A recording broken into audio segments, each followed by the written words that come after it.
luar biasa. Di bawah kepemimpinan Presiden hebat kita, Prabowo Subianto, saat ini ekonomi Indonesia sedang berada di titik terbaik.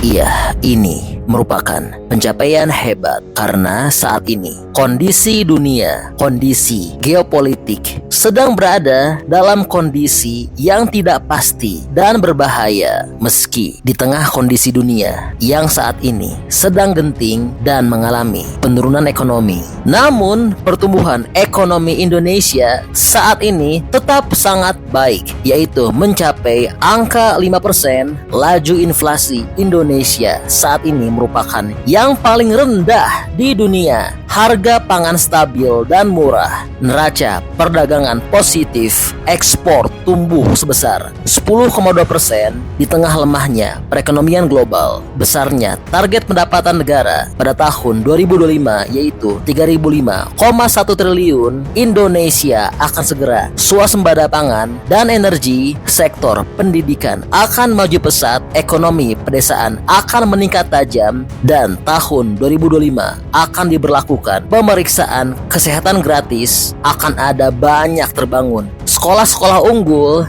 dan ekonomi masyarakat akan tumbuh dengan baik dan pesat. Wah, luar biasa ya ekonomi Indonesia saat ini. Baik, mari kita saksikan sama-sama poin-poin penting, poin-poin krusial, dan beberapa kesimpulan dari keterangan Menteri Keuangan Sri Mulyani untuk APBN dan kondisi ekonomi Indonesia pada tahun 2025.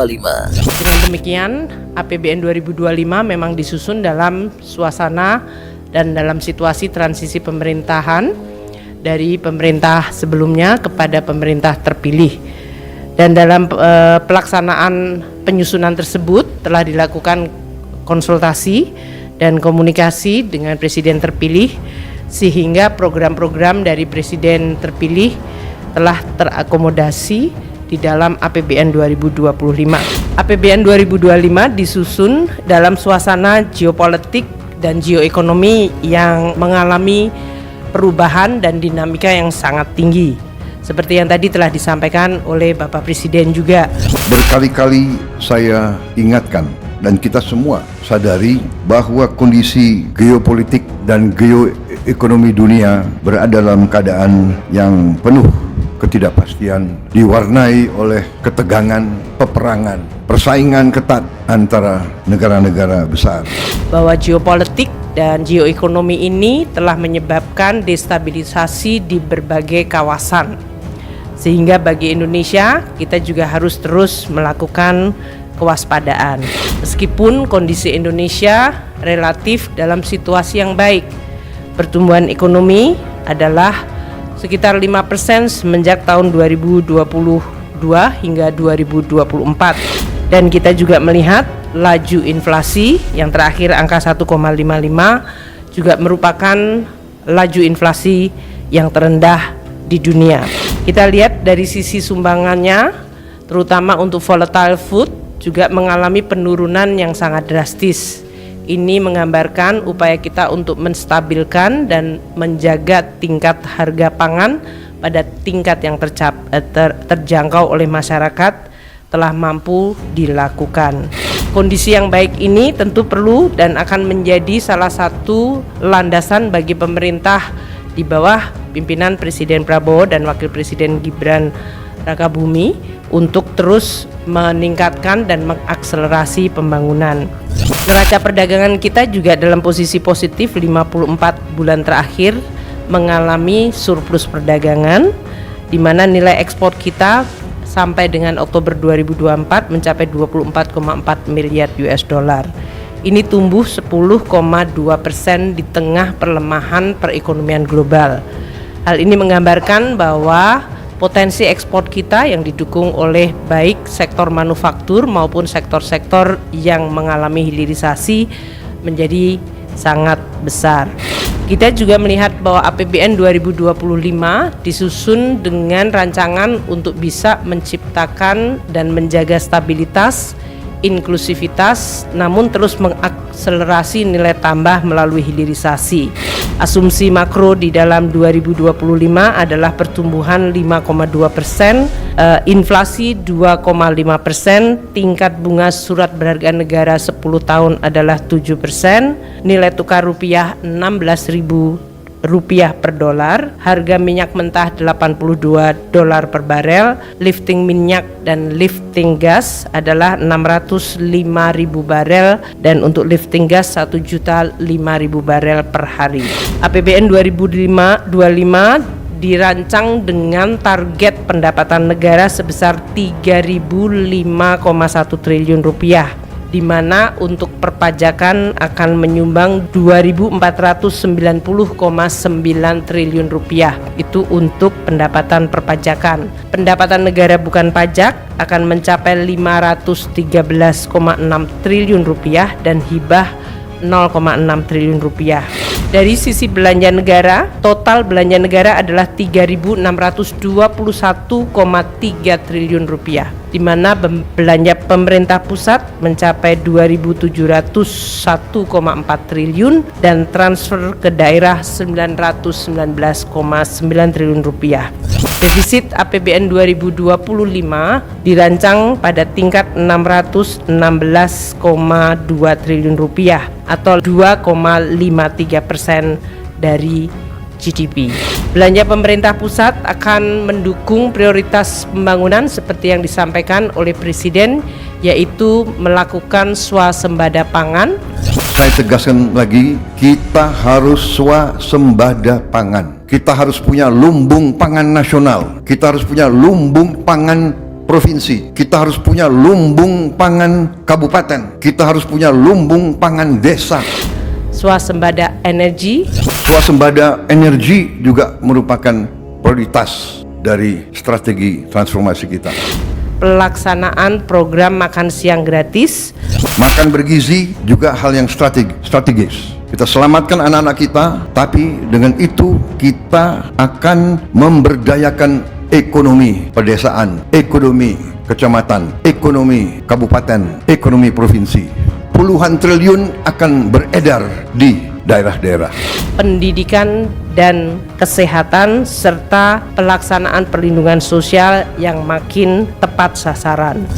Untuk itu, dengan belanja 2.701,4 triliun, belanja pendidikan mencapai 724,3 triliun. Ini adalah belanja tertinggi fungsi pendidikan di APBN kita. Untuk kesehatan 218,5 triliun rupiah, perlindungan sosial mencapai 503,2 triliun rupiah, dan untuk ketahanan pangan mencapai 144,6 triliun rupiah. Program makanan bergizi yang dialokasikan anggaran 71 triliun rupiah diharapkan akan dapat meningkatkan perekonomian di daerah dan terutama di desa-desa di dalam rangka untuk mensuplai kebutuhan program makan siang bergizi. Dengan demikian, program makanan bergizi disertai dengan dana desa yang sebesar 70 triliun rupiah akan bisa menggerakkan desa dengan volume aktivitas dan juga volume uang yang meningkat. Selain itu, Presiden Prabowo menyampaikan beberapa prioritas kegiatan 2025 seperti pemeriksaan kesehatan gratis yang dialokasikan anggaran 3,2 triliun, renovasi sekolah sebesar 20 triliun, terbentuknya sekolah unggulan terintegrasi dengan anggaran 2 triliun, serta terbangunnya lumbung pangan nasional daerah dan desa dengan dana mencapai 15 triliun rupiah. Untuk APBN 2025, transfer ke daerah mencapai 919,9 triliun rupiah. Ini tetap diarahkan agar terjadi sinkronisasi dan sinergi antara belanja pusat dan daerah sehingga dapat meningkatkan kesejahteraan, pemerataan, dan pelayanan publik.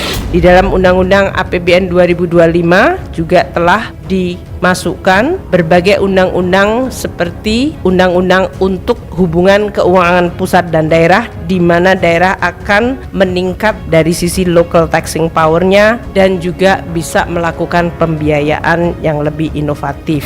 Untuk pendapatan negara sebesar 3.005,1 triliun, kita akan melakukan dengan terus melaksanakan reformasi perpajakan, pajak dan bea cukai dengan terus menyusun program termasuk dalam hal ini menggunakan teknologi digital. Bapak Presiden terus menyampaikan agar kebocoran penerimaan negara terutama dari tindakan-tindakan ilegal akan terus menjadi pusat perhatian, dan juga dari sisi intensifikasi dan ekstensifikasi dari perpajakan.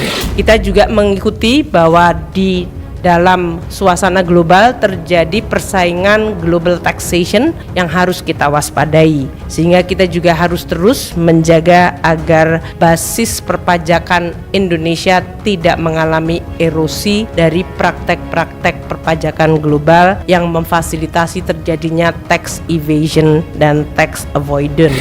Untuk program Cortex dengan pemanfaatan teknologi digital dan juga program CEISA di Bea Cukai akan terus disempurnakan. Juga akan dilakukan joint program serta penegakan hukum seperti yang tadi telah disampaikan oleh Bapak Presiden. APBN 2025 dirancang dengan defisit 616,2 triliun rupiah atau 2,53% dari PDB. Dalam kondisi global yang terus dinamis, pembiayaan defisit akan dilakukan secara hati-hati dengan terus meningkatkan kredibilitas, sustainabilitas dan kesehatan APBN sehingga biaya dari defisit dapat terus ditekan. Kami juga akan terus menggunakan pembiayaan termasuk di dalamnya dalam rangka penguatan dari Sovereign Wealth Fund dan peranan dari BUMN. Wah, luar biasa ya. Apa yang disampaikan oleh Bu Sri Mulyani ini tentu merupakan kebanggaan dan pencapaian yang luar biasa bagi bangsa dan negara kita Indonesia. Ya, jadi ini info update untuk tanah air. Nah, kalau menurut teman-teman kira-kira bagaimana pendapatnya? Teman-teman seneng gak mendengar kabar terbaru ini? Atau jangan-jangan punya pendapat lain? Bantu dong berikan pendapat serta alasannya di kolom komentar ya, karena tentunya pendapat hebat dari teman-teman berpotensi besar untuk tersampaikan ke pemerintah.